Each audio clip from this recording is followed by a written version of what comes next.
Well, welcome everybody to today's class for the Maine Masonic College. Let me just quickly explain a little bit here about the Maine Masonic College.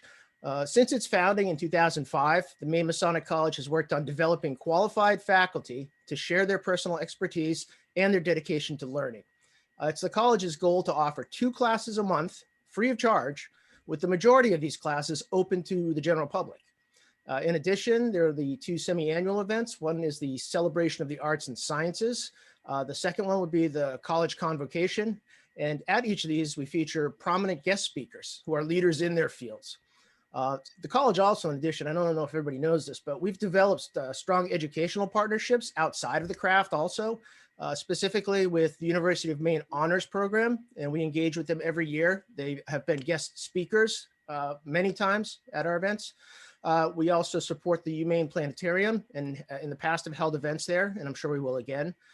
We take part in National History Day, and we provide some financial support and volunteer hours to youth betterment initiatives, particularly outside of the UMaine system into the high schools. And we are really just trying to kind of, as a group, support that love for learning across all ages. So one of the things is, as Masons, we know from our ritual about the importance of studying the 7 liberal arts and sciences. And although these were traditionally grammar, rhetoric, logic, arithmetic, geometry, music, and astronomy, in the modern world, they've really come to encompass a couple of other specializations like humanities, social sciences, and performing and fine arts as well. It's from that broad foundation that the Masonic College tries to create our programs, which usually include topics of interest to anybody with an inquisitive mind, whether you're a Freemason or not. So the classes sometimes may be limited to Masons. We would always make that clear ahead of time. It might make reference to lessons we might have learned in the craft, but it is also our goal to academically engage with anybody in the general public, particularly just to kind of, get a better understanding. The college motto states, and you will see it later, that to bring more light is what we try to do. And we try and do that to everybody that we meet. My name is Luke Shorty. I am the Dean of the Maine Masonic College, and really excited to offer for the first time virtually a bridged kind of version of our Entered Apprentice course. So with that being said, I am going to start by sharing my screen, and if you have questions, feel free to put them in the chat window where George will go through and make sure we have dialogue. One of the goals always of our courses is to make sure that, one, they're engaging. So we do I don't got no voice now. Oh, hold on. If you have not muted yet, please make sure you go through and mute your microphone. Thank you. And so our goals in these courses are to make sure that you're engaged and that you have resources and references to go back to do further study. So with that being said, let me share my screen. And we will begin. So, you should see, is there anybody who cannot see my screen right now? You should see the Maine Masonic College emblem. If you can't see it, pipe up, or if you can see it, give me a thumbs up. There we go, we got some thumbs up around the world, perfect. So, as we begin, we're gonna do an Entered Apprentice degree. It's gonna be a brief exploration. And so, this condensed 2-hour course is in 2 parts. First, the first part, which I will be doing, is going to look at the degree through space and time and perception and the symbolic underpinnings of that degree, what that structure looks like. Afterwards, that second section will be putting this degree in the context of history and society. Now, I am using 2 references for my part, and these are books that are publicly available. So I know different Grand Lodge jurisdictions may have different types of publications. And I just want to be clear about that for our members who are from around the world. I'm just going to make sure that folks are muted here. So if you have not muted, I again ask you to mute. Just a recommendation. You can mute all and tick the button box Oh, there, yeah. so nobody will be able to unmute accidentally. Perfect. So no Okay, one hold on will 1 second. intervene. Right here. There we go. Mute everybody.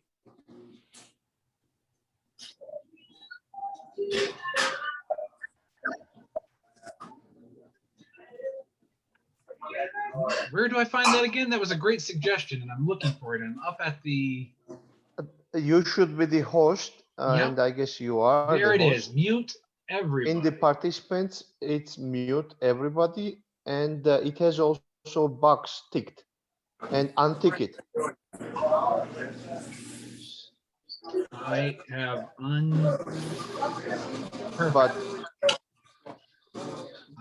But just keep in mind that you need to tick it again when your lecture is over, so participants are able to unmute themselves. Perfect. Brother David is very experienced in that. I appreciate that, Brother Dave. Let's see. I'm assuming that it's under the audio section because I'm looking at my drop-down menu. No. Just go to the participants panel. Yes. In participants panel, there are three Mute buttons. all. I see. And allow. Perfect. There you go. Awesome. And I'm assuming everyone can still hear me. Thumbs up if you can. You left the untick. You didn't untick the box there though. We can still unmute ourselves. Oh, that's okay. I'm okay with people accidentally. unmuting themselves because I would like people to engage. So I'm totally okay with that. So thank you, Brother David. I really appreciate the brotherly love relief that we're going to be talking about later in this lecture. It's a good example of it. So back to where I was. Let's talk about the references that I'll be using. So again, different Grand Lodges have different publications that are out there. I'm using publications that have been used by the Grand Lodge of Maine, and one of them is the Maine Masonic Textbook right here, and the other one is a book called The Craft in Its Symbols, which is by Brother Alan Roberts, and it's got this great cover where it kind of looks like an apron. So these are the two references that I'm using through our first part of our lecture. Both of them are from the 20th century. The Maine Masonic Textbook is early 20th century, and The Craft and Its Symbols is later 20th century, 1970s. So those are the references we'll be using as we take our journey. Are we ready to begin? Thumbs up. Awesome. Here we go. So, one question that should sound sort of familiar: what do we come here to do? It's something that, as we enter into this first degree, everybody who has gone through the initiation process initiated it for some reason or another. It could have been to improve your relationship with God, maybe with your community, maybe with yourself. Could be for curiosity, could be tradition. Maybe you come from a long line of Masons. Maybe it was to start a new hobby or to pick up a profession, so to speak, of being a Freemason. Really, no one can answer that except you as the individual. And I would like to take a little bit of time and give us some space to share what some of those reasons were that you came to join Masonry as a whole. For me, to be honest with you, I'll start by example. For me, I had no idea about Masonry. Nobody in my family had been a Mason. I was up in a small rural border town of Limestone, beautiful little town there. And there was a lodge there that a friend of mine had been doing some research in Masonry. I was like, we should go and check this out. And so for me, it was curiosity. Is there anybody else who would like to share? Feel free to either unmute yourself or put it in the chat window for us to take a look at.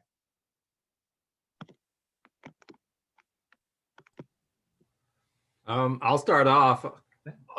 Besides the obvious reason that my father was a Mason, I was just fascinated with the medieval symbolism and all the excitement that I got thinking of all that fantastic stuff like that. So awesome. Anybody else want to share? I'm an 8th generation Freemason. 8th generation?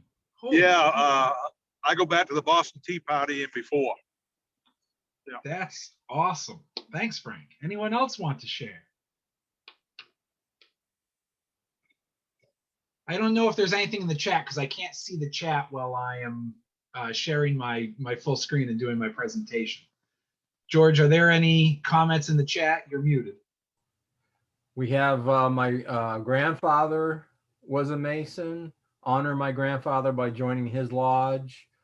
My father-in-law was a Mason. That's a fairly common one. Was able to sign beside his name. That was a historical document kind of connecting the generations. I was newly retired and returning home after a year of retirement and was looking for fellowship.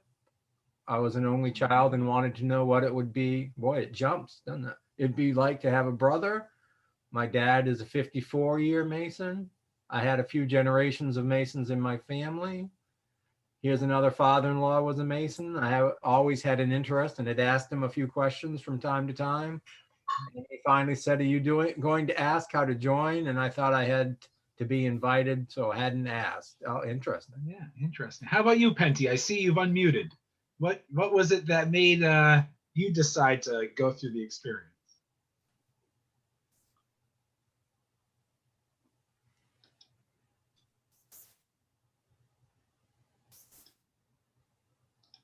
Penty, can you hear us?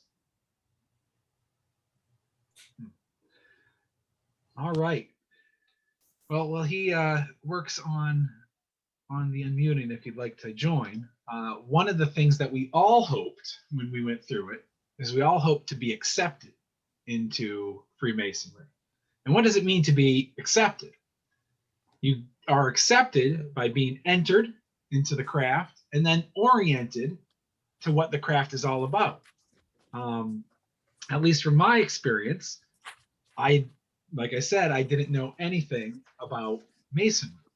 And so what does it look like to become entered and to become oriented, right? Because you're becoming an entered apprentice in this degree.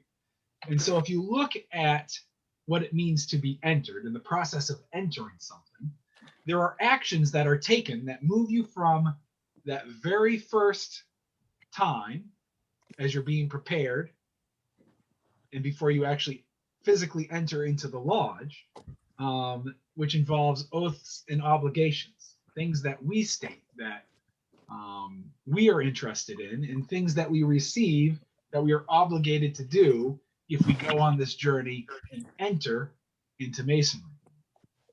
There's a passing of a word that happens, the giving of knowledge that is supposed to be held in trust. And of course, at the end, there is a charge. And now, before we actually enter, we're prepared. And how we're prepared is a couple of ways. Our clothing, in some aspect, is changed, right? It feels weird. It looks different than how you would usually dress. You have no idea why you're dressed this way. A cable toe is used. There are I'm blanking on the word. You're blinded. Gosh, when Don does his section, he'll tell me what the heck it's called. What the heck do you call that thing you put over your eyes? Hoodwink. Hoodwink. Thank you. I was hoodwinked by the term. So you're hoodwinked, senses are taken away. And what that does when your senses are limited, you now are depending on others. As humans, we tend to rely on our sight. Now we're relying on others. It changes the space around you. How big is the room that you are entering? How much time has passed? When you start removing senses, you start playing around with space and time. And from my theological understanding, there's only one entity that truly is above and beyond space and time, and that's the entity of deity. And so in some aspects, we are putting ourselves in a realm that is above and beyond what we tend to experience in general. And as we go through this experience, the journey starts obviously with 3 knocks. And you're entered into a room, but before you start, again, appealing to that sense of deity, it starts with a prayer, an invocation. I want to just say before I go forward that the degree work that we talk about in Masonry is heavily influenced in the Abrahamic traditions, right? Judaism, Christianity, Islam, the stretch of the Abrahamic traditions heavily influence our degree work. That doesn't mean that they are the only traditions that have influenced that work, and I'm sure there are earlier traditions that might have influenced that ritual. But the most overt ones and overt traditions used are those of the Abrahamic traditions. And so we see that as we go through this process, where we're received on a prayer and then taken and through our promenading around the lodge, guided by a brother, we receive a lesson. This lesson probably will sound very familiar to folks, though it may sound different, obviously, in different languages, but in English, the lesson goes as follows. Behold how good and how pleasant it is for brethren to dwell together in unity. It is like the precious ointment upon the head that ran down the beard, even Aaron's beard, that went down to the skirts of his garments, as the dew of Hermon and as the dew that descended upon the mountains of Zion, for there the Lord commanded the blessing, even life forevermore. Now, again, you are in a situation where you can't see anything. The texture on your feet is different, as one foot is got some piece of clothing on it and one foot doesn't. The senses of tactility and hearing are in some ways enhanced, which again speaks to this new experience. What happens then is you start through the orientation process. At some point during this degree, we all experienced from the limit of information coming in, the exposure to tons of information. An event happens that reveals the space and the time in what we are. And I'm positive that everybody who is on this call who is a Mason remembers this specific time in their Entered Apprentice degree. For me, it was perhaps, this degree is perhaps one of the most memorable ones, because you really only have one shot in making a first impression. And I had no knowledge whatsoever of what this degree was going to entail. But what happens once light is received and you see where you are, you go through a series of orientation. What does it mean to orientate? Now click it again. What it means is you're going to get an education. You're going to get an education of what you're seeing around you. You're going to get the opportunity to practice what is being done in the lodge. And we're hopefully going to give you the tools that will lead to your self-discipline to continue the study. Any questions, thoughts, or comments at this point in time before I continue what this orientation looks like? Are there any, George? No, there's not. Okay. So one question actually I will ask to re-engage with folks is, does anyone remember either what was going on in their mind intellectually or emotionally when they finally saw where they were and what they were about as in the EA degree at that moment? So I'll make a quick story from my experience. When I became an EA degree, the furnace in our lodge did not work that night. And it was a warm February evening in Maine. So let's just say that kept me awake during my degree, but it didn't change the fact that it was very spiritual and amazing, but that was my experience. Great. Thank you, Brother Brian. For me, it was like revelation, to be honest with you. Something was literally revealed to me that that memory just is like frozen in my mind with the 3 candles and the jewels of the lodge. Anyone else would like to share? Sure, I'd like to, if I can, from John Of course, from Colorado. John, by all means. Oh, thank you, guys. Hey, it's great to be here. I thank you for doing this. This is putting me in touch with memories that have been, it's been a long time. I remember going in January of 1991. I was living in Dallas, Texas, working for the airlines. And my brother had just gone through up in Maryland. And we did this because our grandfather, we were convinced he was one because we found certain stuff. We found this book, it had all these little, symbolic, is like shorthand. It was weird.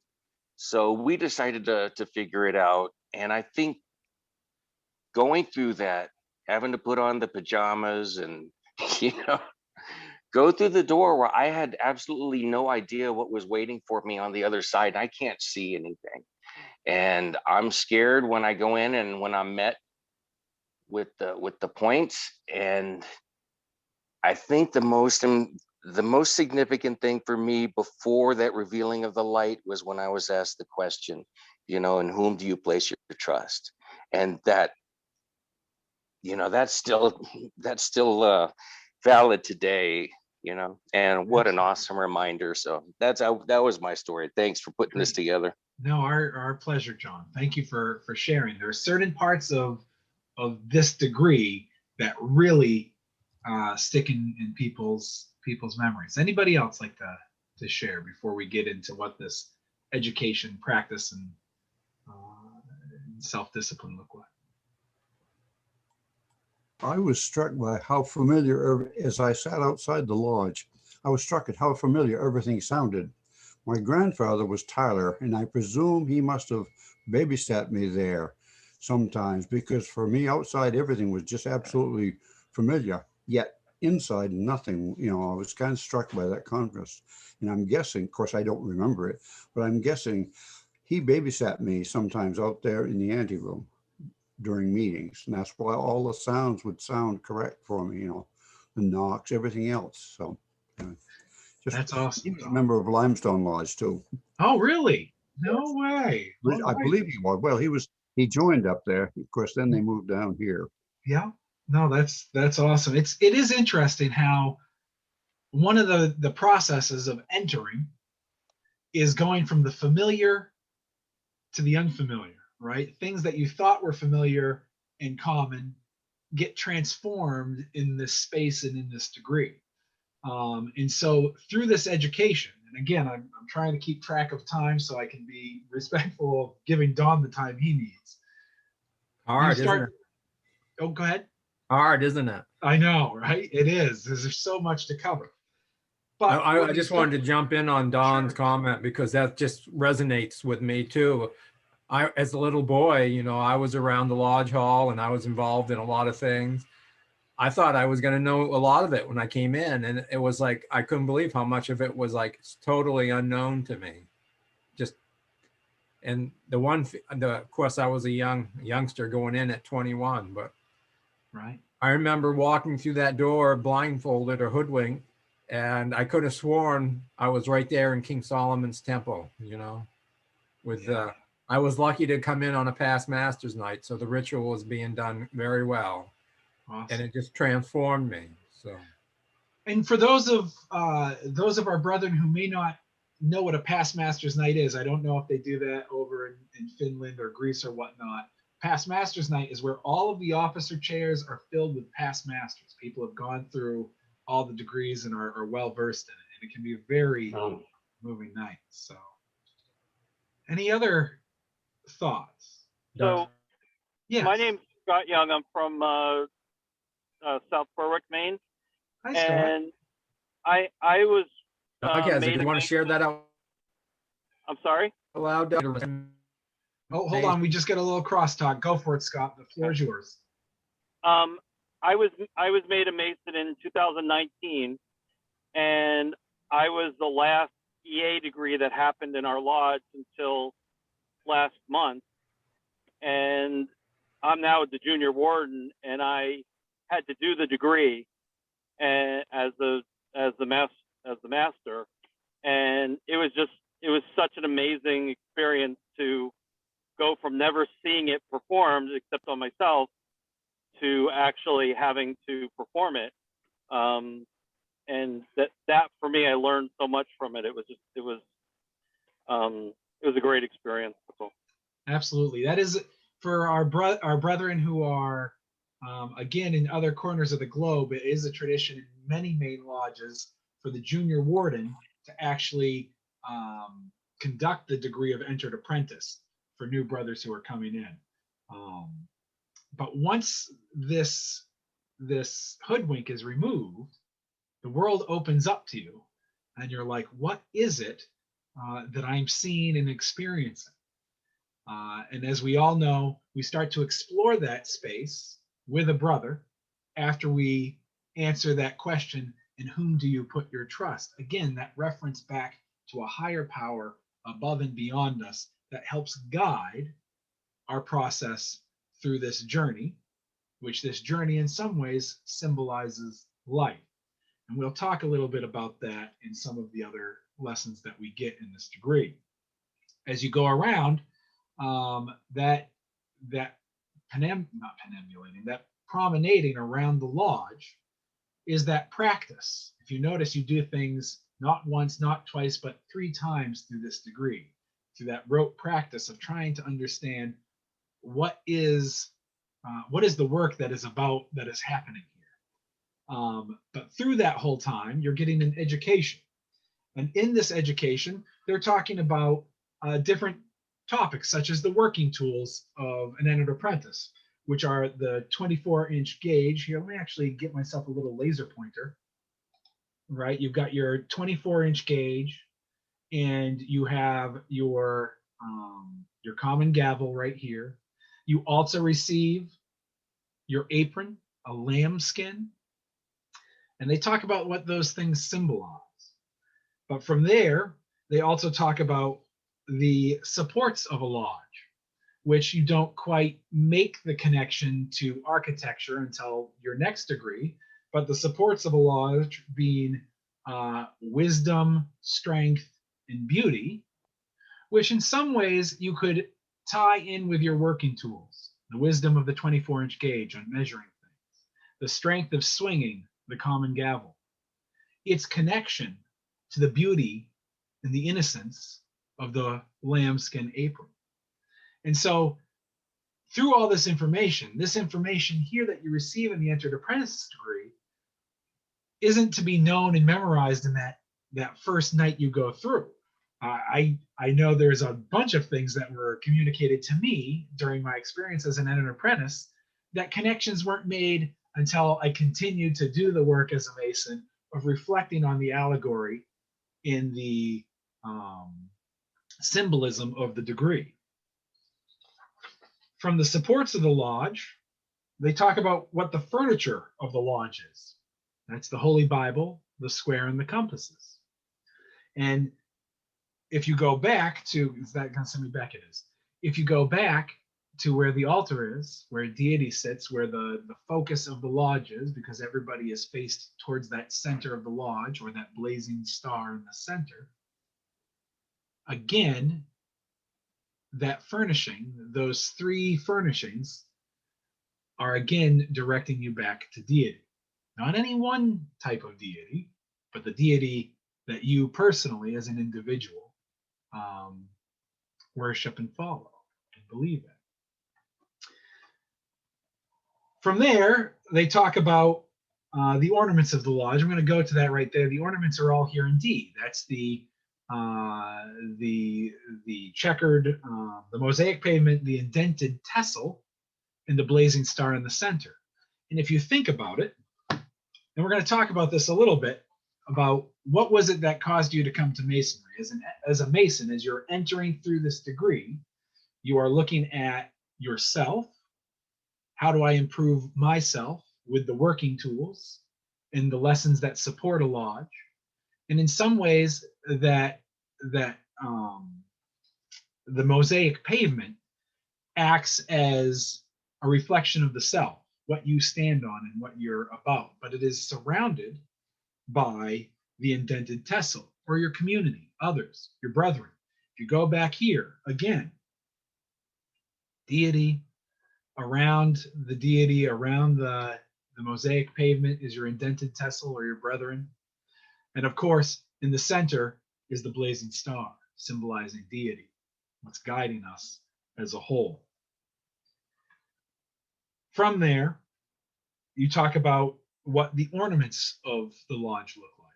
There are movable ornaments and there are immovable ornaments. Not ornaments, pardon me, jewels. Jewels, my apologies. So your movable jewels are your square, your level, and your plumb. Those are things that you take with you as you go about measuring your work and figuring out what things are done. These are things you take action with. You take a square to measure a 90-degree angle. You take a level to make sure that things are flat and level. Some kind of explanatory, I guess.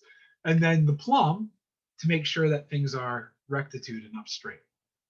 What do you do with these movable tools? Well, with these movable tools, you act upon the tools that are immovable. And those are your ashlars, the rough ashlar, which we come in to life as. The perfect ashlar, which we work towards. And how do we work towards that? Well, we do that with our working tools in the movable jewels. So your tools and jewels put together with these lessons and guiding tenets and virtues, which we'll talk about shortly, help us go from this rough ashlar to the perfect ashlar. And how we get there is laid down on what we call the trestle board, the plans of our life. Where do we want to go? How do we wish to form ourselves? These are immovable. These are guiding posts of the journey. And how we take that journey is through the working tools and the movable jewels. Any questions, comments, or thoughts at this point in time? Hey, Luke, I have a question. Go for it, Frank. You spoke, and excuse me, I'm driving. I'm on my way to another Masonic time down in Waterville. Well, I'm glad you're being safe. And you're Yeah, doing I'm trying to be safe. I'm trying to keep my hands on the wheel, my eyes on the road. But good. It's great conversation. This is one of my favorite degrees also. You spoke about the deity and of any religion. On Thursday night, I attend a lot of weeks. I attend the Zoom talk up in New Brunswick, and we probably have some of the New Brunswick guys on here this morning, and their incoming grand chaplain is of Jewish faith. And he was wondering if there was a place where anybody knew where he could purchase a Masonic edition of his holy book, the Torah. And he has his own, but it's not a Masonic edition. And I was wondering if anybody on here knew where, or if they did actually make a Masonic edition of the Torah or even the Quran for that matter. I mean, we have one in our lodge, but there's no square and compass. There's no explanatory, in the book that talks about Freemasonry, where about every lodge has a Masonic Holy Bible, where the explanations of all that stuff is in that book. I'm just putting it out there if anybody can lead us in our direction of where we can find a Masonic edition of the other holy books. That's a great question, Frank. If anybody has any thoughts or hints on how we could potentially find that for some of the other holy books for our brethren who are not of the Christian faith, please add that in the chat window to help us share some brotherly love and help our brothers who are looking for Masonic holy books of their faith. That's a great question, Frank. Before I move on to the rungs of Jacob's ladder here, I do want to talk a little bit about the dedication. And again, this connection between the self, the community, and deity, right? This symbol here, G, is, wow, kind of like the letter G, but the symbol here is the dedication of lodges. Why do we have a lodge? What is the lodge dedicated to? What is it? Why do we do what we do in the work in the lodge? Well, again, it is the self encompassed. I'm using that pun specifically because you make a circle around a point with a compass, encompassed by the tenets and virtues of what's written in our holy book, and the two saints, Saint John the Evangelist and Saint John the Baptist, who, as our tradition teaches, were early benefactors or promoters of Masonry. That being said, that leaves not just the lights, but it does leave Jacob's ladder. And with that, I want to talk about, hold on, I got to get rid of the laser pointer. There we go. I want to talk about the Masonic tenets. There are three of them. They're taught to us in the lectures as the three of the rungs of Jacob's ladder. And that would be relief, truth, and brotherly love, or truth, relief, and brotherly love. These tenets guide how we act or build or use these tools that we talked about, right? It is important in how we act and how we use these tools to be founded in truth. It is important that those tools are used to relieve a fellow man or creature in distress. And through those actions, help develop brotherly love, which is action taken not necessarily when someone is in distress, but consistently in all our actions and doings.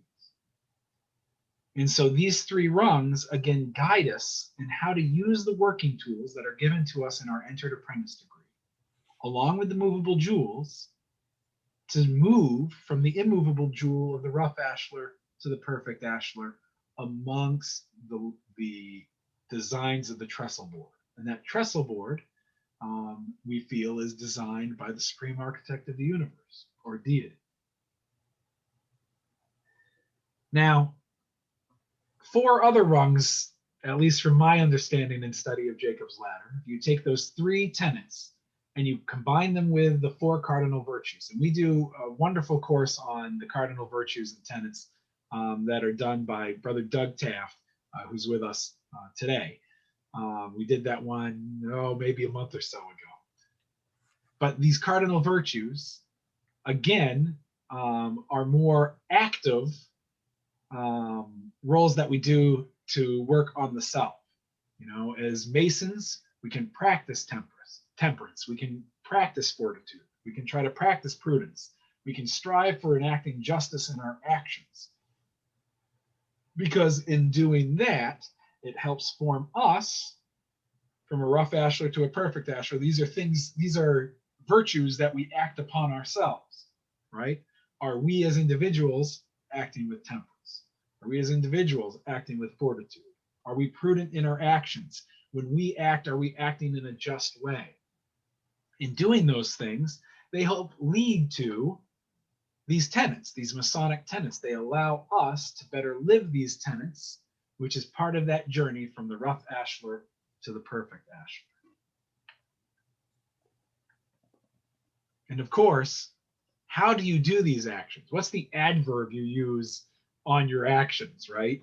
And here's one thing that when I was junior warden and I was conferring degrees on the Entered Apprentice, after the charge was given, I would hand our newly made Entered Apprentices small things of chalk, charcoal, and clay for them to keep with them as a reflection and a remembrance on what they had learned in their Entered Apprentice degree.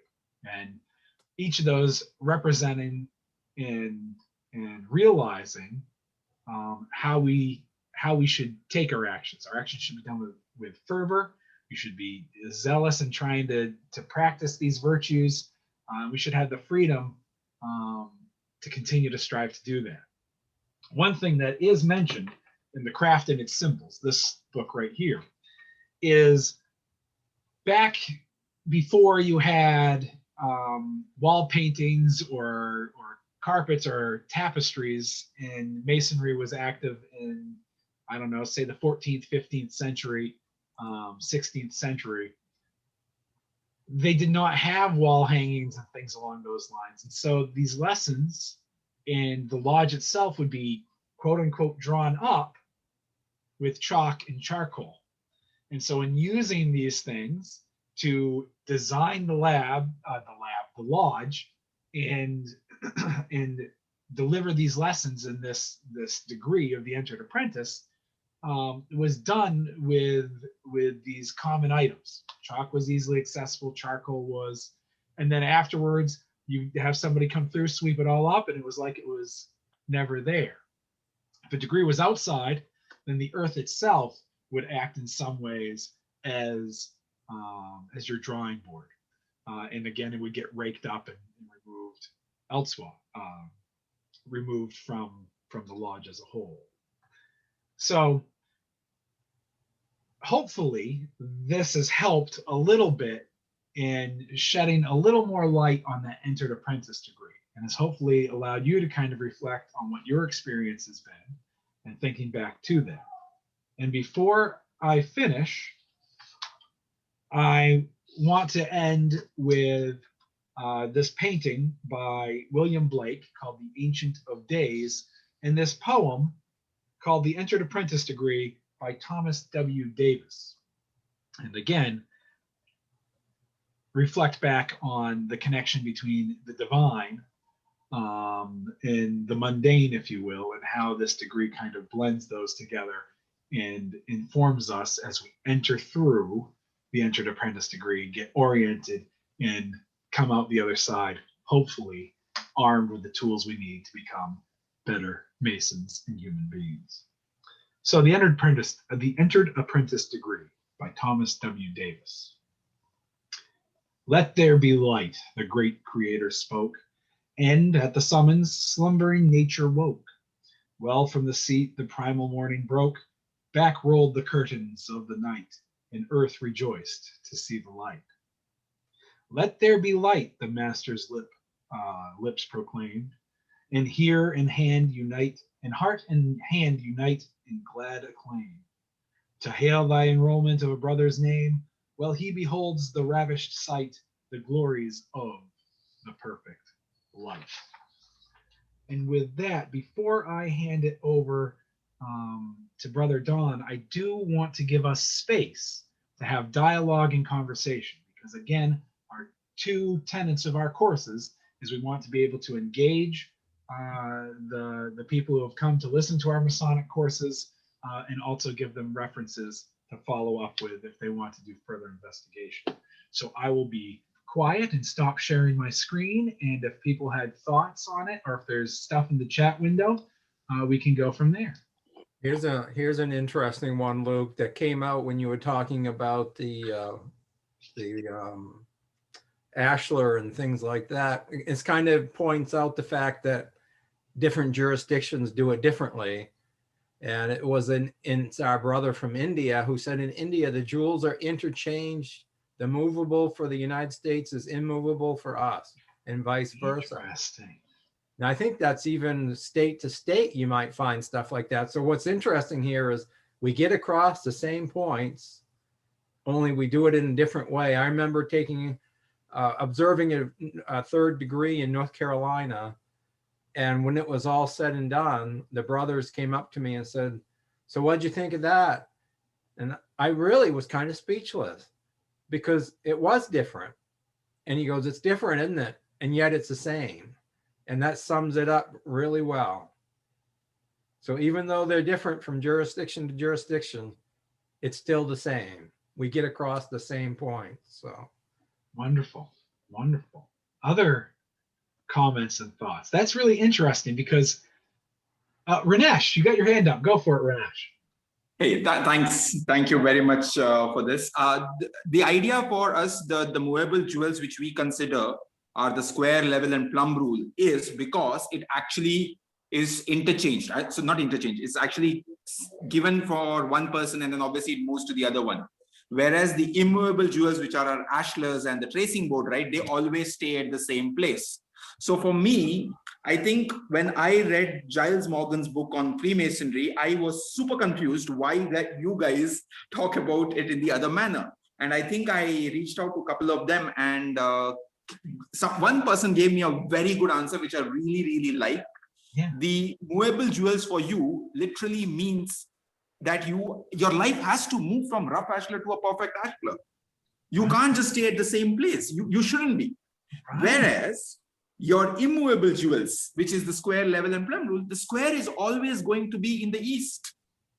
The level is always going to be there in the west, right? So you do not change that. And I love that explanation. In some aspects, I see what you're saying. The truth that those tools, the square, the level, and the plumb, you know that's 90 degrees. You know that that plumb is 90 degrees from the ground. I can see that those truths are immovable. That's a fascinating way of looking at it. And I think I was super amazed with the way it was explained. And that was an explanation which he came up with. It is not an official explanation or anything of that sort. Whereas for us, in our book, it clearly mentions, right, the movable jewels are the square, level, and plumb rule. And they are called movable because they are worn by the master and his wardens and are transferable from them to their successors on the night of installation. That is why they are called movable. Whereas my immovable jewels, they say they are called immovable jewels because they just lie there for us to, they are called immovable because they lie open for the brethren to moralize upon. That's it. That's fascinating. It reminds me kind of in our critical thinking course when we had those things that we looked at where you looked at it one way, the box was coming out at you, and you looked at it the other way, the box is coming in. It's kind of a way of looking at it from that different perspective. I like that. Other questions or thoughts? We got anything else in the chat window, George?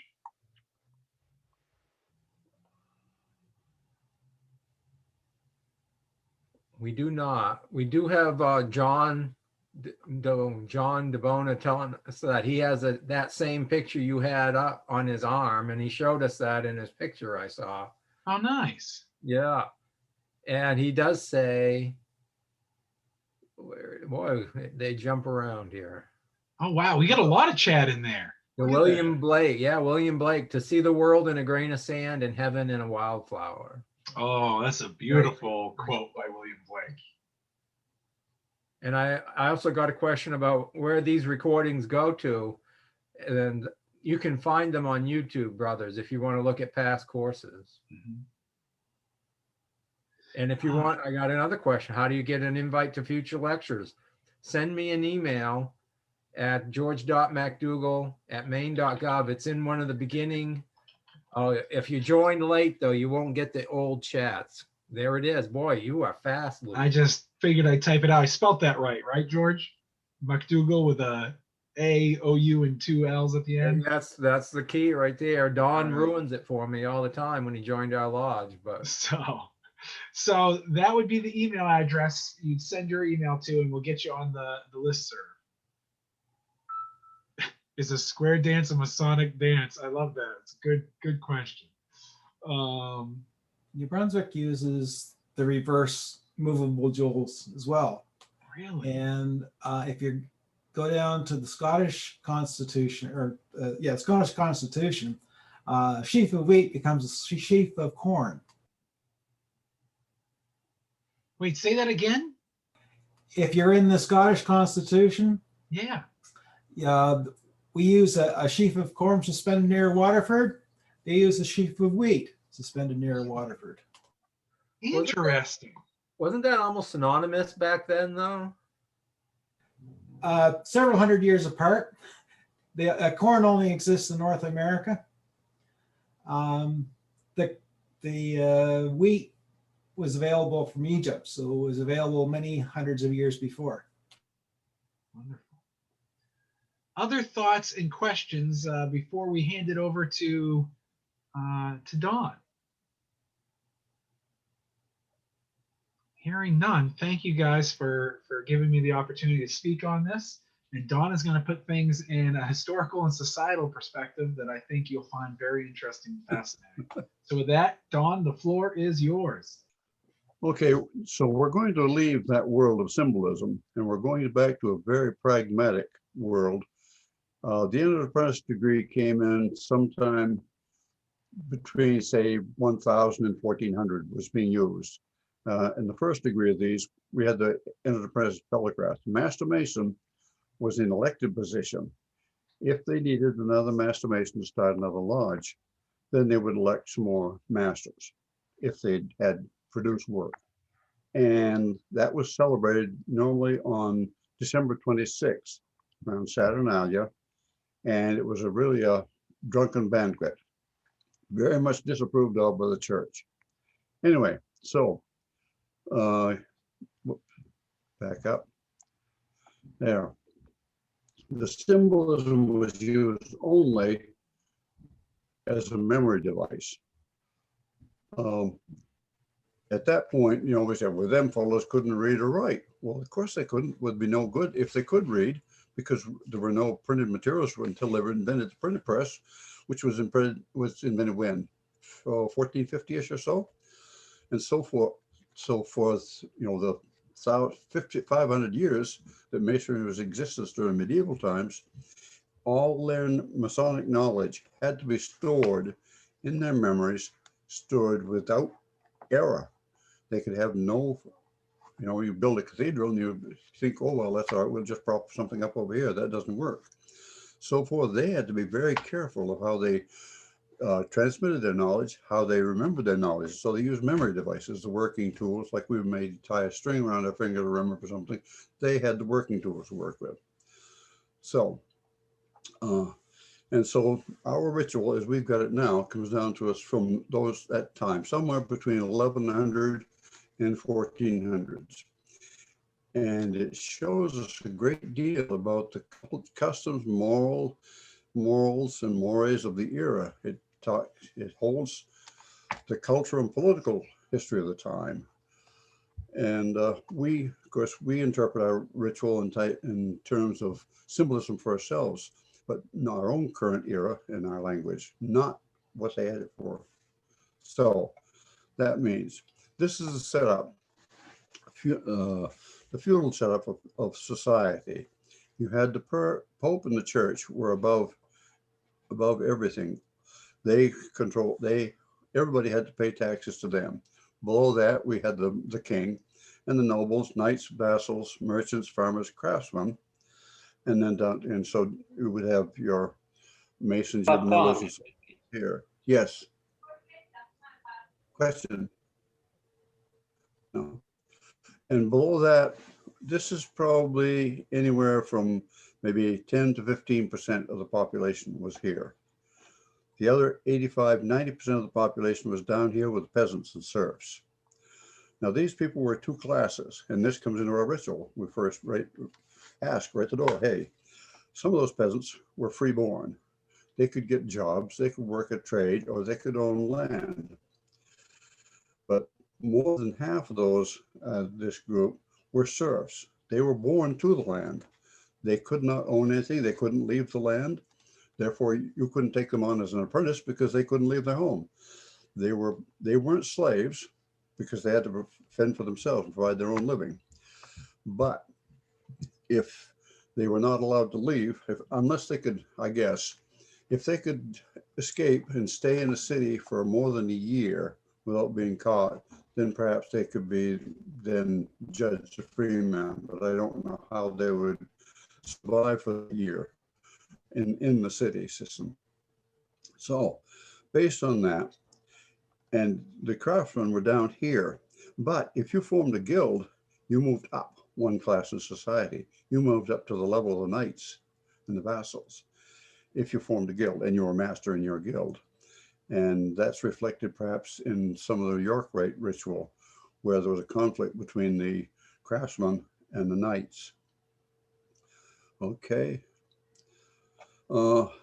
Here's a quote from a French person written in 1395. Custom for the nobility to have great power over people. They are bound by law and custom to plow the master's fields, harvest corn, gather in the barn, thresh and winnow the grain, mow and carry home the hay, cut and collect wood, and perform all manner of tasks like this. So they functioned more or less as slaves. They had to do, in their spare time, they could provide for themselves. Now, of course, it would be a big advantage if they could get a master mason, take them on as an apprentice.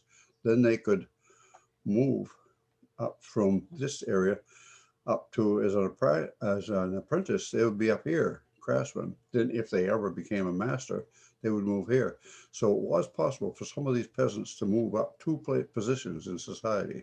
That made two less people taxing you for what you did. And later on, we'll go through a little bit.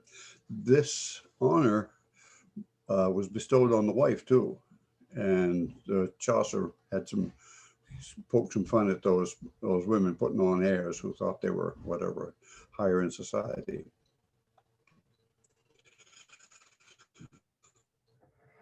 So this is going back to the peasants, freeborn, serfs born to land. The freemen could rent, own land, and so forth. Serfs were part of the estate, and if anything happened, they had to have somebody's permission to marry. They had to provide perhaps a dowry if they were going to have their daughter, try to marry their daughter off.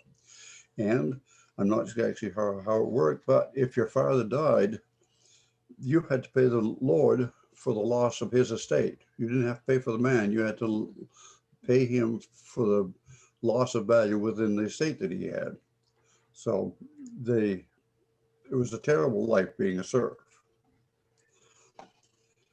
Okay, they also had, besides having to work for their lord, they also had to work on their church land when it was needed, and they had to tithe 10% of whatever they raised or grew to the church. And then they had to perform all the estate work, which had to be done to keep the lord of the manor happy, a few days a week. They had to make regular payments of their harvest to the Lord, and at special times, Christmas, Easter, and so on and so forth. And then after that, after he'd worked for the Lord, the man in the church and so forth, then he had whatever free time he had. Of course, he was supposed to spend Sunday in church. He could raise food for his family. So it was a terrible system where you were just nothing, not quite a slave because you had to pay for yourself.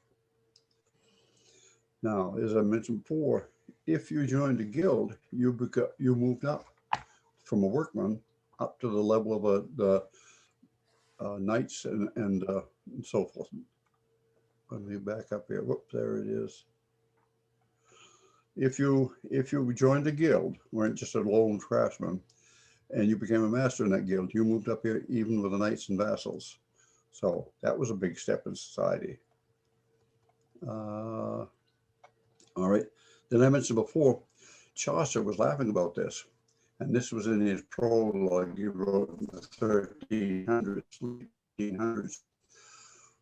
And if you read this through, for cattle they had enough in rent, and their wives was as well agree.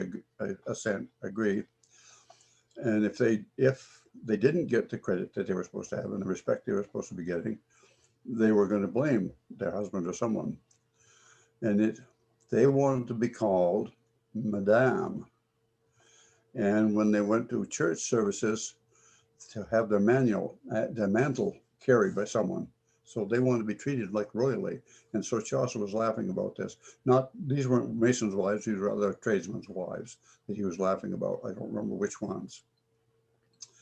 So the rest of society kind of snickered at these people putting on airs for moving up in societies. Okay. Well, now I've got 1, 2 here. All right. The guilds were not allowed to work at night because they didn't have light. So their work wouldn't be up to par. And this comes in when we do the obligation, there were penalties for revealing of trade secrets. And there was no government entity which would be controlling who could draw wages of Masons. So what you had to do is you had to have secret signs, symbols, handshakes, and so forth, crypts, to tell what level of skill you were as a tradesman and what you could ask for wages. And in Florence, one penalty in Florence, if you moved to another city, they'd hunt you down and kill you. Surgeons, barber surgeons, not allowed to fatten pigs because at that time bleeding was very popular. And so who knows what they're going to do with that pig blood? They might give it to some, aristocratic blood. They might feed it to their pigs. So they were not allowed to fatten pigs. The guilds also had responsibility to watch over the morals or members of society, of their guild. And one reason for that is the church was all powerful. And they had to stay, and the church was pretty suspicious of these guilds with all their secrets. So they had to stay in good standing with the church. So a lot of our stuff, our Holy Bible in the lodge and so forth, that's to make sure we kept the church happy. The Master Masons didn't necessarily worry that much about having that, but they had to keep the church off the back. And I don't think I've got it in here, but the reason for having lodges, why did they have lodges in the first place? Well, most of these structures that Masons were building many of them would take more than one man's lifetime. And so there was no corporate structure within that society. And so lodges kind of substituted and took the place of what corporate structure does now. It was an entity which could last and exist for the length of time it took to build some project. And so the members of the lodge might change. You had your skills and you would go where they were building some cathedral or whatever. You knew how to make cornices maybe. You'd go in and make cornices and you'd go to another job. So the members of the lodge changed, but not the lodge. That stayed there for the life of the. And then that gets us back to, and of course the lodge is just built a little hot up against the side of the cathedral. And if you were going to get in there and talk about how your trade secrets inside there, your trestle board and so forth, you had to be worried about people listening in. So therefore you had to have someone keep those eavesdroppers, and we'll get to that later. You'll have to have somebody watch out for those eavesdroppers and keep you protected. So therefore we have to have someone guard our doors like they did. And of course they were worried about the morals. Church expected them to keep their members in good state. And so therefore, when they were raising an entered apprentice, they gave him some charges, said, hey fella, you keep yourself straight, you be a peaceful citizen, don't you cause us any problems. You keep yourself on the straight and narrow, because the church will come down on us and want us taxed more because they're suspicious of it anyway. And then they did passion plays. they provided education through, and the other guilds did too. But at the time when no commoner could have any education whatsoever, only the nobility and the clergy could have education, these guilds provided for the general population, the low lord, peasants and serfs, they provided an education for them. And when they were working in the city, they had to do the watch. They had to stand watch, keep the streets safe at night, because things were pretty bad during medieval Europe. People had kind of hid in their houses all night long and hoped. Okay, now the penalty, we have, within our obligation, we have penalties in there. But before the Normans came in there in 1066, in England, punishment for behaviors was pretty harsh. They behead you, they could draw and quarter you, they could hang you, that sort of stuff. And so they wanted to have, the Normans wanted to introduce what they called merciful mutilations. And so what they did then, so to be merciful to these people so they wouldn't die, you know, and go to hell for their sins, they had a chance to redeem themselves. So then they wanted to introduce these merciful mutilations.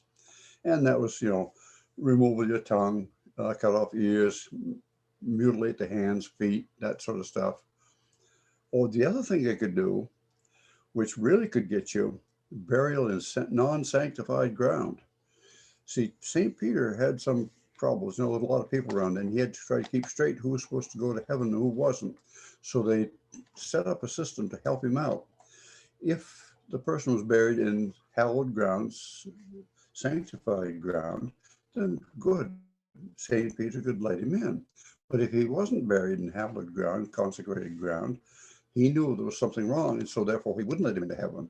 So you never, I don't know exactly, you just were a wandering soul for an eternity. And so no ground which ever got wet, which was ever flooded, could become sanctified ground. So therefore, a neat place to bury them if you wanted to get them, and they're going to be a lost soul for eternity.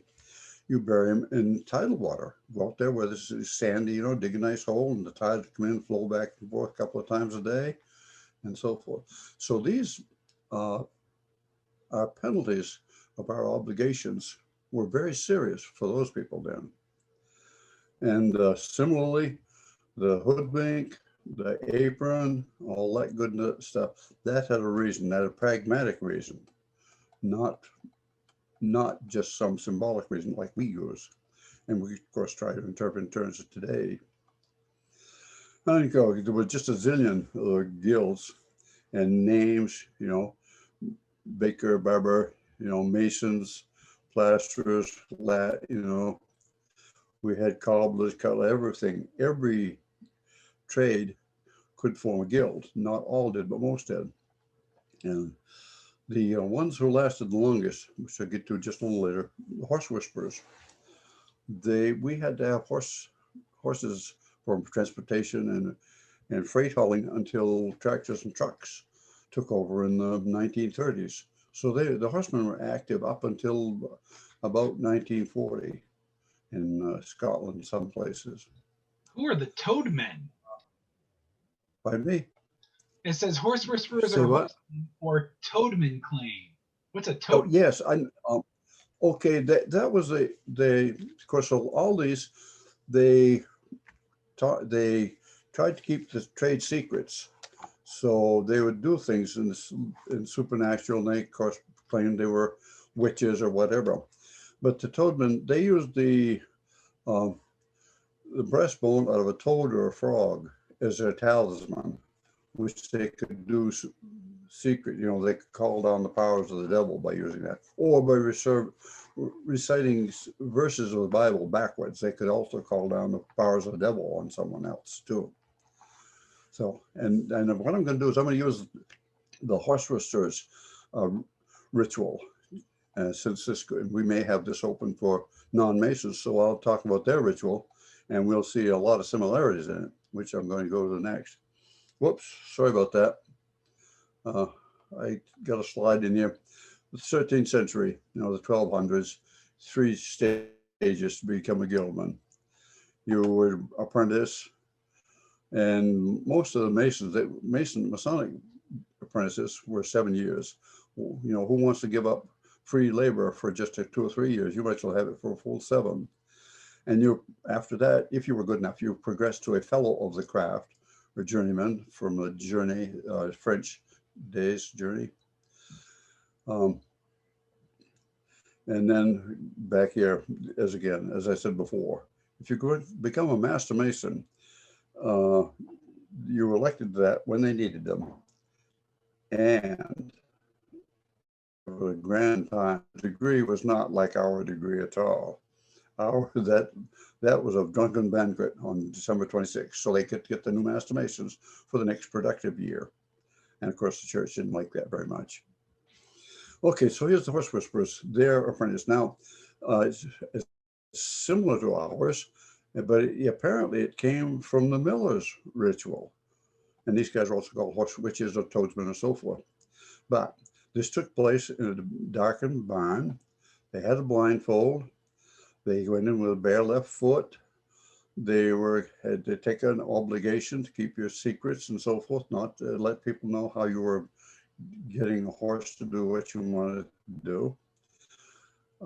They had secret handshakes and so forth. The talisman was that, as I said, the breastbone of the frog or a toad. And the way they got that, they'd find a dead toad or frog somewhere, and they put it on an anthill and let the ants chew the flesh off. And then,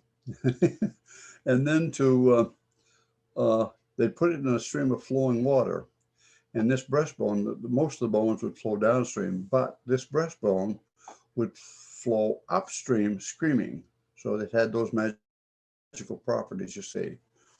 And so every time you wanted to do something with a horse, you would rub him with your talisman. At the same time, you're putting licorice on his nose, so he couldn't smell what he was doing. And, or you're putting blood on his nose to make him go away, not walk through a door. And so, and they beat us. We go back to Solomon. They got us beat by a long ways. They go for Cain for their horsemen. And as I said earlier, they could call down the powers of darkness by reciting Bible verses backwards. They know how to jade a horse. In other words, make a horse not do what you want him to do, or to make a horse draw a horse. And of course, people thought this was so magic.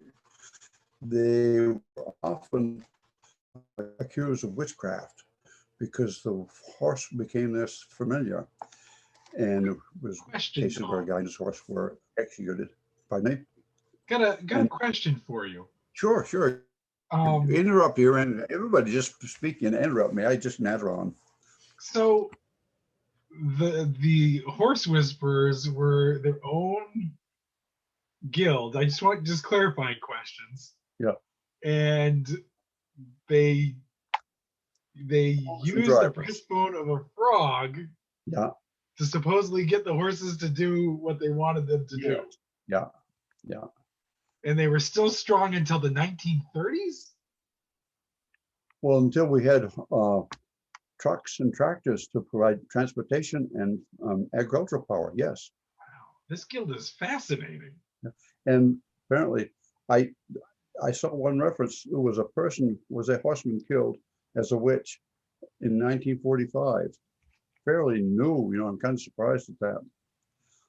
Now, of course, when they started this, they went into the darkened barn. They also burned sulfur, so it sounded like they were calling down the powers of the devil, that.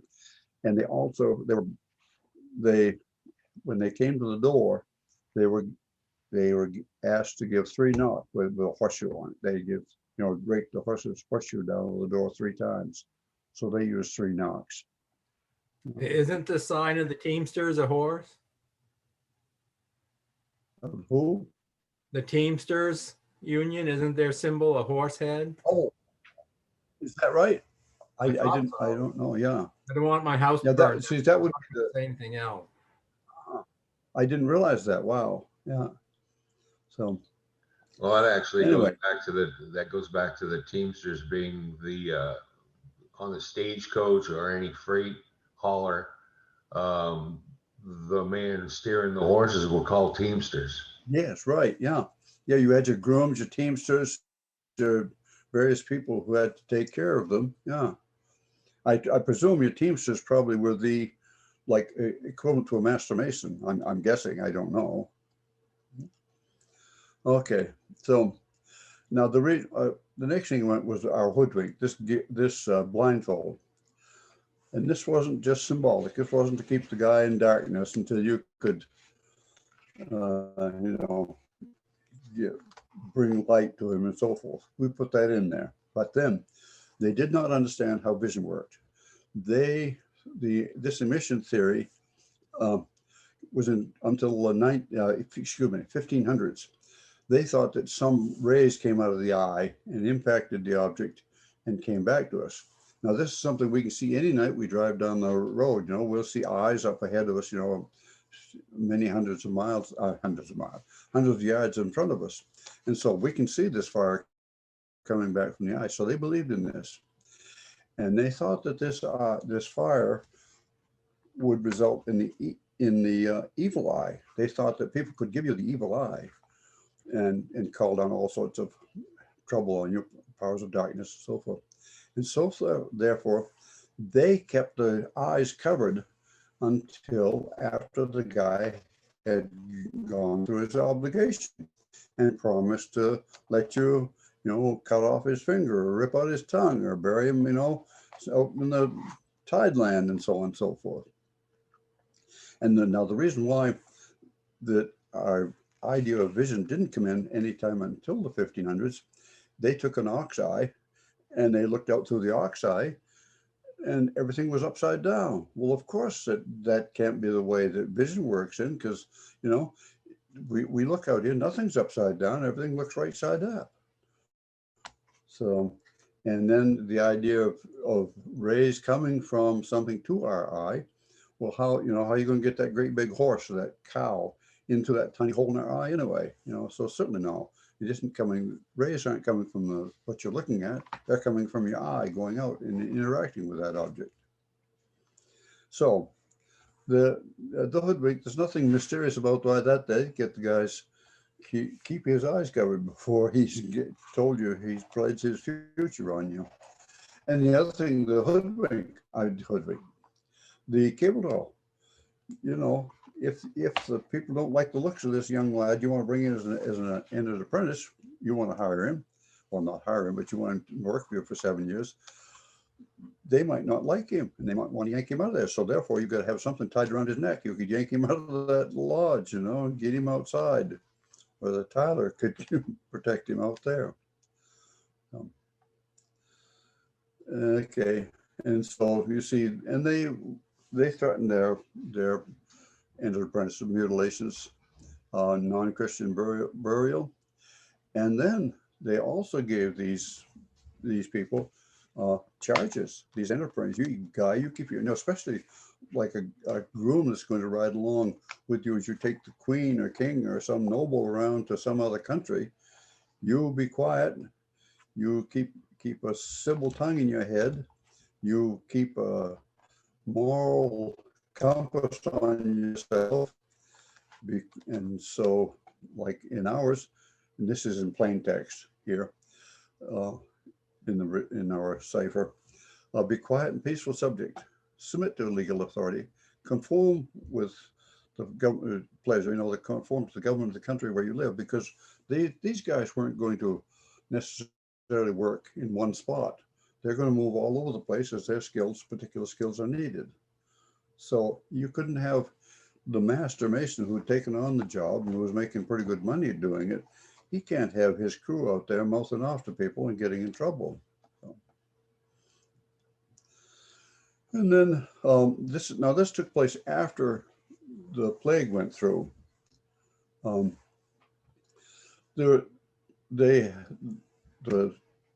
peasants got kind of out from under the thumb of the nobles because about half the population disappeared. So everybody was trying for people to work for them.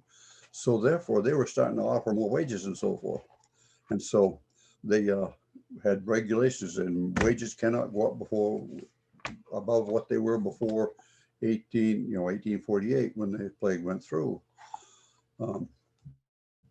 And another thing in there, that they had to choose one and hold only one. You couldn't be a Mason and a Cooper or a whatever, a plumber or a carpenter or anything like that. I'm not sure why. Probably so they wouldn't have, people wouldn't be moving around. They had to hold them. They couldn't move to some other job that was better offered by somebody else.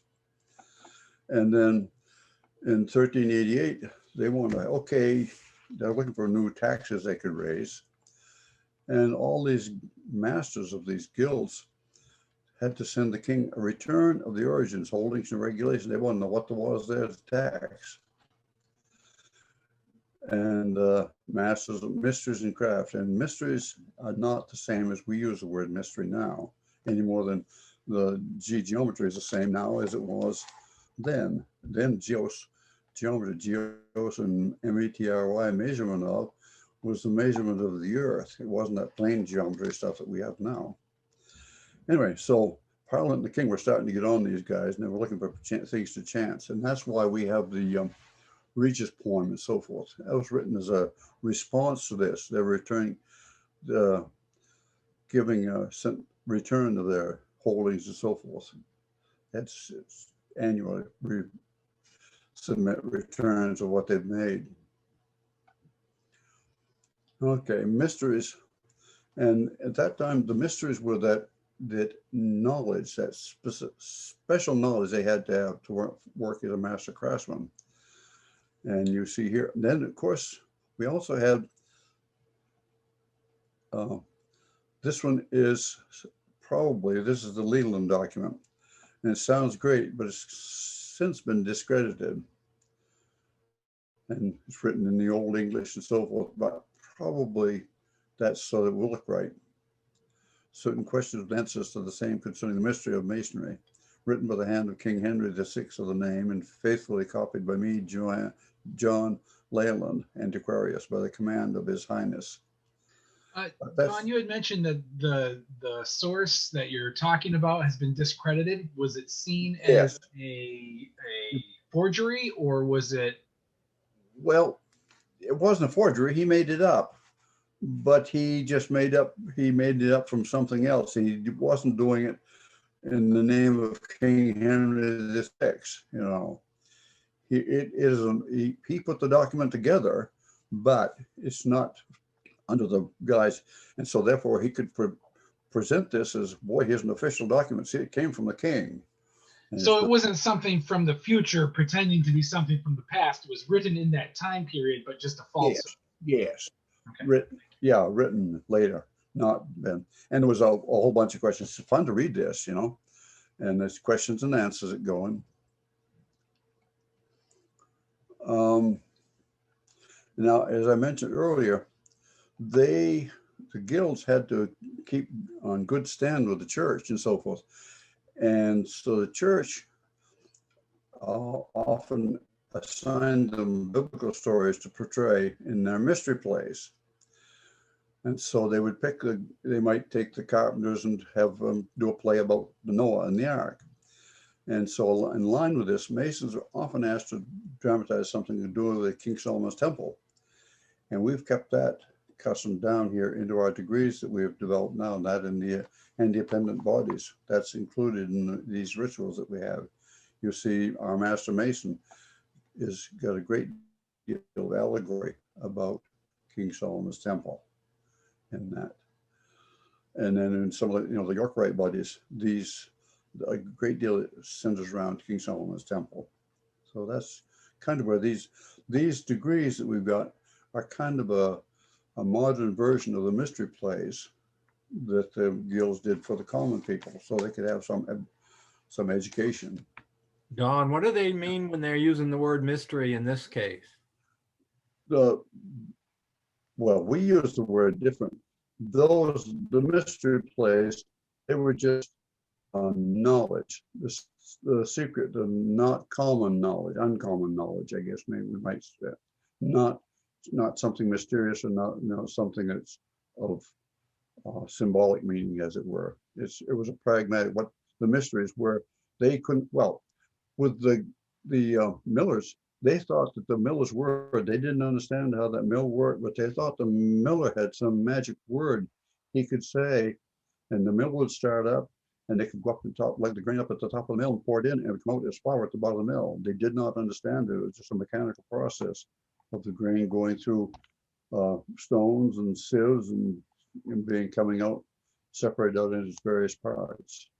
Oh, So Ron, therefore, there's a question in the chat yeah. wondering if the mystery plays are similar to passion plays. There's a question. From Paul. That's another, yes, mystery plays or passion plays, yes, yeah. And they were assigned by the church during the 12 1300s, you know, to the different guilds. And of course, the guilds wanted to keep the church happy and stay in good stead with them, you know, because they had to pay their tithe to the church also.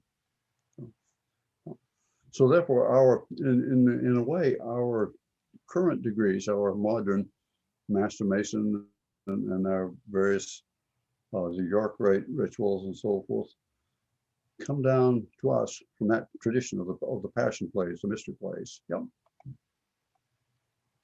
And now getting into some of these terms, we have a tiler, and there was a reason for that, because they had to keep these eavesdroppers out. But where did the term eavesdropper come from and so forth? So I'm going to go through some of that stuff now, and I'm not sure exactly how long it's going to take me to go down through these things. Okay, a tiler in late March, there was not a ban, but a restriction on new structures having thatched roofs. And then after the 1212 fire in London, then there was an ordinance that banned using thatch because it was a fire hazard. And so what they had to do, they had to change over, and they had to use roof tiles, clay roof tiles for the roof. And so therefore that gave another, instead of having roofers, you know, thatchers, then you had, you know, that's another guild name, you know, and it's common. Thatcher is a last name now we have. They used roof tiles, so they were called tilers. And in that sense, they became, I think, whoops, okay. Okay, in that sense, the tiler was protecting below it, and it came to be used in the terms of a symbolically as a shield or a protector with a tiler. Therefore, that's the kind of the origin of our position of our door guard, which they had to have to keep people from listening in on that conversation in the lodges. Okay, and then from these thatched roofs, this is not probably a peasant house. This thing looks to me like that was stone or something. I don't think that's wattle and daub. Most of the peasants' houses were wattle and daub, and you had these eaves were not boxed in, so you could enter the house, the building, up by going up through. Or another thing you do, if you stand outside, you could listen to what was going on inside. And this, most of the peasant houses were made with daub, which was wattle and daub, which they used willow branches, and they formed a web network, and then they plastered it with this daub. And the daub was a mixture of straw, clay, and manure. And it was felt that if they used the manure, it would solidify better, and then they'd just dry it in the sun. And of course, at night, these peasants, if they had any livestock, they had to bring those inside with them too. And so, of course, there was no furniture much in it, just some straw on the floor and so forth. But everything could go in through right under these eaves, easily. Animal, vermin, etc. People could go in under that. Therefore, we got that name, eavesdroppers. And then we have to, you know, protecting us from eavesdroppers. We had to protect. Cowans were skilled workmen, but they worked with dry stone. They did not work with mortar. And they were tended to build fences in England and Scotland. They also built, sometimes they did some stonework with shrines and so forth. And then over on this South American continent, these Cowans built terrific, you know, structures. And this, see how these stones are fitted. This has amazed me. they had no metal tools to do this with. So they took rock and they wanted to fit, and they took another smaller rock and they pounded on it until it made these stones could fit together. So the masons that we portray had a much easier job than the masons if we were trying to portray these masons, these cowlings. And the way these are fit together, of course, I don't know, but I understand that you can't fit things in between. A sheet of paper won't fit in between there. They're so well matched. I'm not sure. I can't imagine taking a big rock and taking a small rock and pounding on it until it was shaped like that. Seems like a lot of work. Enormous amount of labor, yes. And I would think your mind would tend to wander. So anyway, that's a cowling. They work with dry stone. And then we have other terms here. We have we talk about 24-inch rules and so forth. By 24 hours a day, high 12, low 12, it's that sort of thing. If we had done it, we would do it with 10. We count on our fingers that way. But our knowledge came from the East, much of it. That's why our masters face the East. They counted by counting on their fingers. If I can hold my hand up in front of that, something. They could get 1, 2, 3 knuckles, 4, 5, 6, 7, 8, 9, 10, 11, 12. So they could count 12 on one hand by those joints in their fingers. And they could do that once, twice, 3 times, 4 times, 5 times. And they could count up to 5 times 12 is 60. So their number base was 60. And that's why we have, the 60 minutes in an hour, And so this is why they have the 12 hours of daylight, 12 hours of darkness. And then by doing this, those hours were a little bit too long, so you divide them up into smaller units. So we divided up into smaller, or Latin, minute units. And those minute units, spelled M-I-N-U-T-E, we need to make a smaller cut. So we just made a second cut on those minute units. So we cut those minutes up into 60 seconds. Therefore, we have 12 hours, 60 minutes, and 60 seconds for our time base. And that's all based on the way Persians counted on their fingers. Had we been doing it, I believe we would have had 10, probably if they'd come from hours. And of course, degrees were done that way. And we, the 60, 60, 60, 60, 60, you get 360 degrees to make a circle with 6 equilateral triangles, so forth. So that degrees, minutes, degrees in latitude, longitude, and everything comes from their method of counting on the hands. All right. We also have a response to the prayer. Someone to be, we were at the 175th of the lodge here in Heartland, and we were having an event, and there was a prayer, and the Masons responded, "So mote it be." And my aunt, who was a very strong churchgoer, said, "That's not biblical." She did not like that. Anyway, that comes down, and we get that from the Regius Poem, where he finishes up, "Amen, amen, so mote it be. So say we all for charity." And so in the Old English, so mote it be is, it is permitted. And archaic use it may or might be. And we use it in the sense of must, so might it be, And let's see. And then a lot of this, the restrictions in this thing came from the Black Death. That got the people got, the peasants got away from the nobles by doing this. Anyway, somewhere 40, I've heard anywhere 50% people passed away. And the wages, the laborers, of course, got out from under the hands of the nobles. And so they had to it took about 100 years to get back under their control again.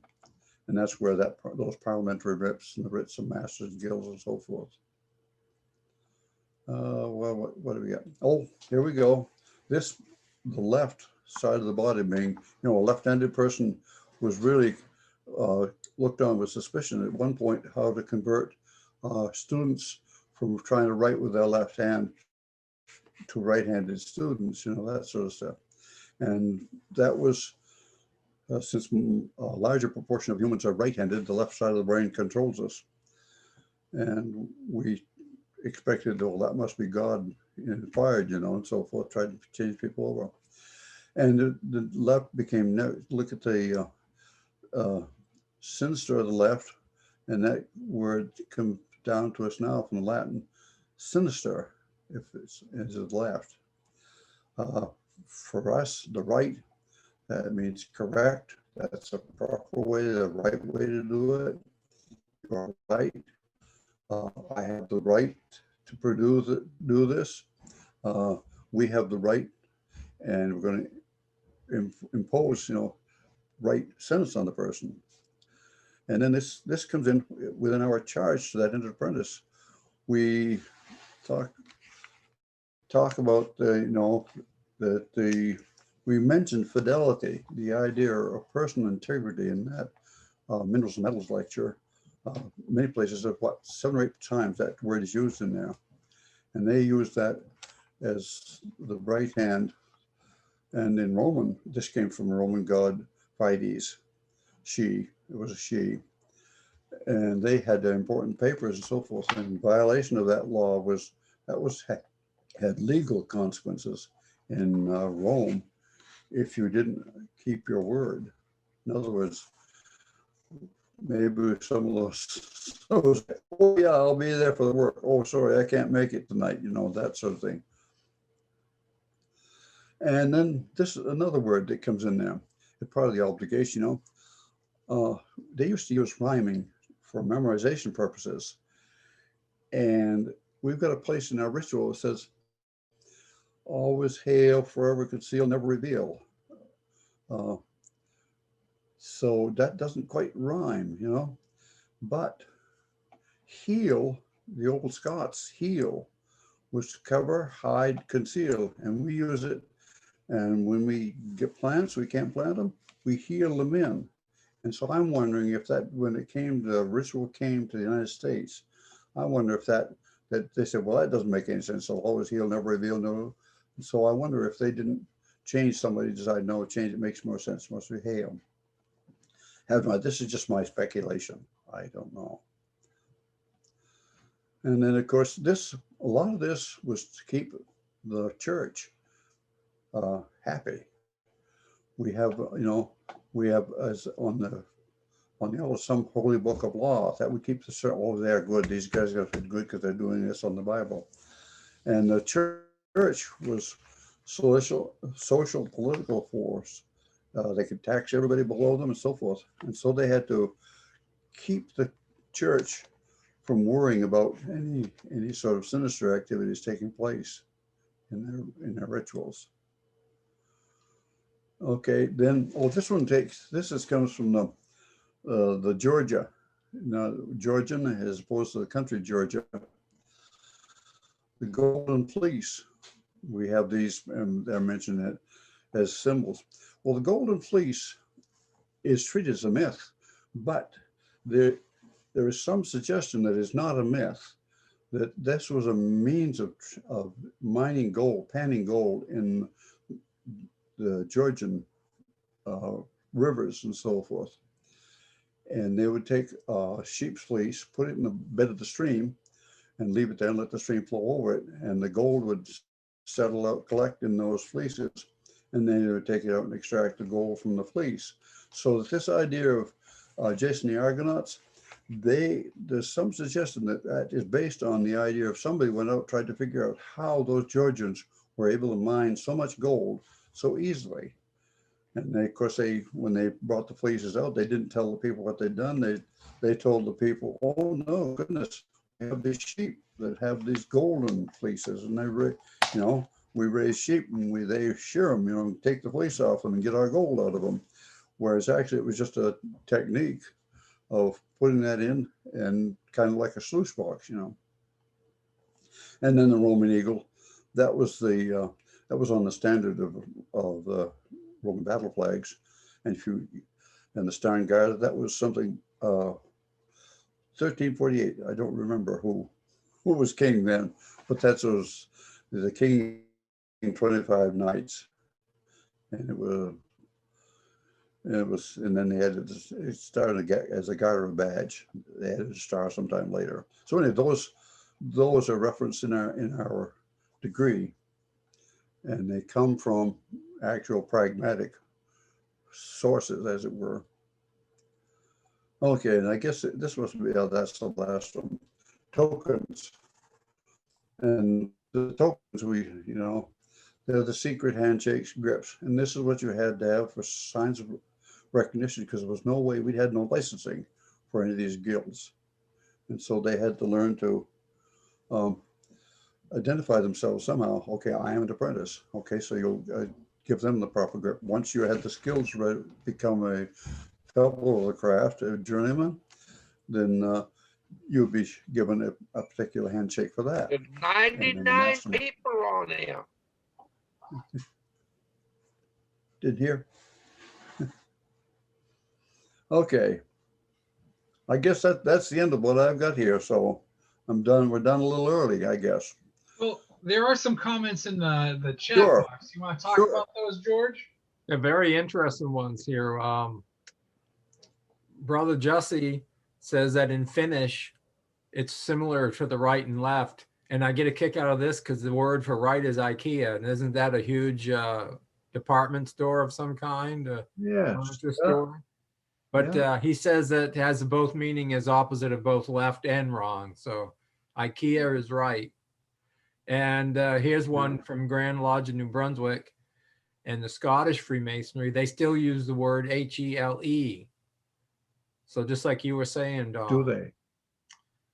Okay. So that would be done. Yeah. And our brother in the country of Georgia says that golden fleece, I believe he's referring to that as a true, or else he's referring to the river, because he actually is in that area right now. I don't know if he's there mining gold out of the river in Jury or not, but if so, please send some to us, Brother David. Yeah. That's fascinating. Many of our mythical stories have a basis in some fact somewhere. If we go back far enough, we just don't look for the pragmatic. We just say, oh yeah, that's nice. But others, Brother Paul had mentioned yes. The definition of Cowans also mentioned that they were non-gold stone handlers, or quote unquote scabs in common parlance. Yeah. They did not know how to work with mortar and so forth. They were strictly with dry stone. And the Cowans were as far as I know, in Scotland, the Cowans were the fence builders, to separate, divide the property up into pieces and so forth. Yeah, I always got a kick out of how we say Cowans and eavesdroppers and kind of push them off to the side, And when I do the Vitruvius talk and we show the pictures of the aqueducts, I don't see any mortar in those aqueducts. No. So those must have been built by Cowans, and those stood the time. Mm-hmm. Yeah. Other thoughts, comments, or questions as we look to wrap up our Maine Masonic College course?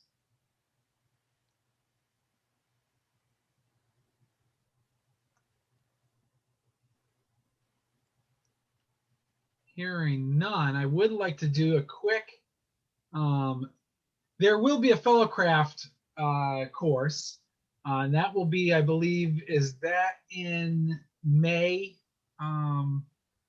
George and Don, keep your eyes open. Yeah. There will be a Fellowcraft course. I don't know if we have one designed for the Master Mason degree yet, but I know Don and George will be doing one on the Fellowcraft. Yeah, May 1st, I believe. Before folks leave, if you could give us some feedback, if you would rank this kind of like the 5-star system, what would you rank this course today? 1 being low, 5 being high. If you could just put it in the chat, it would give us some feedback on how we did today.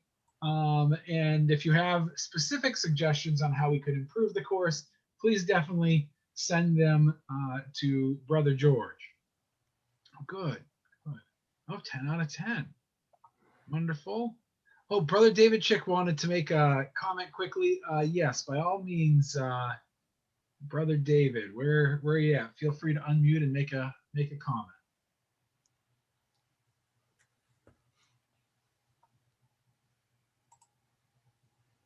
Brother David, are you there? Yeah, Brother David, you still there?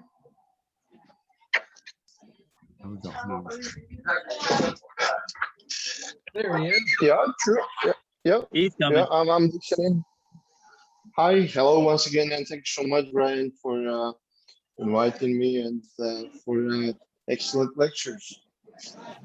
Greetings from Georgia, the European one that I was just mentioning. Well, I can confirm that that river, which is Tangori, is just a few kilometers away from where I stand right now in West Georgia, and it still carries the particles of the gold. So that definitely was one of the techniques to mine the gold out of the river, just putting the fleece into the river. So I just send greetings, fraternal greetings from Georgia, and best regards, and we'll be seeing you next time, I guess. So thank you so much again for inviting me. Thank you, Brother David, very much for coming. Thank you very much, Brother David, and confirming that we can get gold out of that river with some. I would rate 4, and that would be another wall, a 1 point to develop into. It's always good to have something to develop further. Absolutely. Wonderful. Thank you so much. And there's a question if it's possible to reshare the links for Telegra. Again, see, most of them are expired. Yes, I think we, are you talking about the links that are in the chat window, Brother Nas? I'm assuming he is, and yeah, we can probably reshare those. And Brother Gary, good luck. It's a great opportunity to see the EA degree from the East, so that's wonderful. Well, thank you. I do appreciate you all taking the time. Got some more chats coming in here. Now Jussie is going to have some Bellini waffles. So that's wonderful. I love that. So anyway, thank you all for a wonderful day today. If you want more, please send your emails to Brother George, and we'll get you on our list. And we'll keep you posted as we do more of these courses. Thank you all very much, and have a wonderful morning, evening, or whatever day or time it is where you're at from the Maine Masonic College. Take care, everybody.